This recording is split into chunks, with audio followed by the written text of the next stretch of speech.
السلام علیکم سامعین، welcome to my channel voice of Mona. ہماری آج کی اسٹوری کا نام ہے مغرور۔ وہ پولیس میں ملازمت کر رہی تھی، 2 بچے تھے۔ میاں کا کاروبار نہیں تھا، وہ صرف گھر سنبھالتا تھا اور بچوں کو بھی وہ خود ہی سنبھالتا تھا۔ نوکری ایسی تھی کہ وہ حد سے زیادہ مغرور تھی۔ اپنے سے اوپر کے آفیسر کی اسے سننی پڑتی اور اپنے سے نیچے کے ملازموں کو وہ خوب سناتی تھی۔ ایسے ہی ہر انسان اپنے سے زیادہ طور سے دب جاتا ہے اور اپنے سے کمزور پر وزن ڈالتا ہے۔ وہ بھی ایسی ہی تھی، لیکن ہر روز اس کے گھر کوئی نہ کوئی آیا ہوتا اپنا مسئلہ حل کروانے۔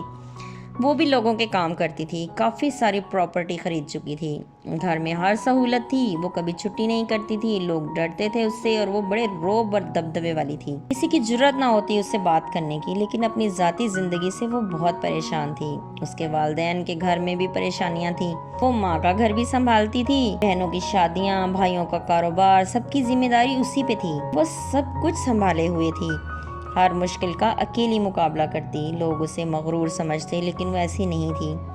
وہ بہت نرم دل والی تھی، لیکن حالات نے اسے سخت بنا دیا تھا۔ اس پہ جو گزرتی تھی وہ تو وہی جانتی تھی۔ بس ایک مشین کی طرح دن رات کام کرتی، سب کی ضرورتیں پوری کرتی۔ اسے پتا تھا کہ وہ سب کے لیے ہے، اس کے لیے کوئی بھی نہیں ہے۔ وہ چاہتی تھی اس کا شوہر کام کرے، مگر وہ صرف گھر سنبھال کے خوش تھا۔ اس نے کوشش بھی کی کہ وہ اسے کہیں نوکری پہ لگوا لے، مگر وہ خود ہی نہیں کرنا چاہتا تھا۔ پھر رما نے چھوڑ دیا اسے کہنا۔ رما کا ایکسیڈنٹ ہو گیا، وہ بری طرح سے زخمی ہوئی تھی۔ وہ ہسپتال میں پڑی تھی، سب پریشان تھے، اس کی حالت خطرے میں تھی۔ اسے ہوش نہیں آ رہا تھا، ماں کا رو رو کے برا حال تھا۔ وہ دعائیں مانگ رہی تھی کہ رما کی زندگی بچ جائے۔ ڈاکٹروں نے بھی کہہ دیا کہ بہت مشکل ہے رما کا بچنا، خون بہت ضائع ہو چکا ہے۔ ڈاکٹر پھر بھی پوری کوشش کر رہے تھے کہ وہ بچ جائے۔ پھر اس کی طبیعت سنبھلنے لگی، ڈاکٹروں نے پوری کوشش کی، وہ ابھی بھی ICU میں تھی۔ پھر اس کی سنبھلتی طبیعت پھر بگڑ گئی اور اچانک ہارٹ اٹیک ہوا اور وہ ختم ہو گئی۔ وہ جا چکی تھی ہمیشہ کے لیے۔ پتہ نہیں ایسا کیا تھا، اس کے جینے کی تمنا ہی ختم ہو چکی تھی۔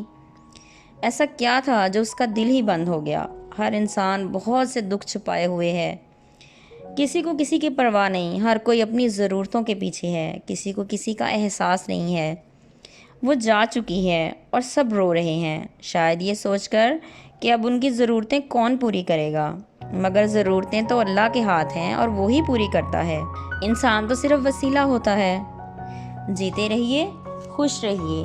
ملتے ہیں اگلی کہانی کے ساتھ۔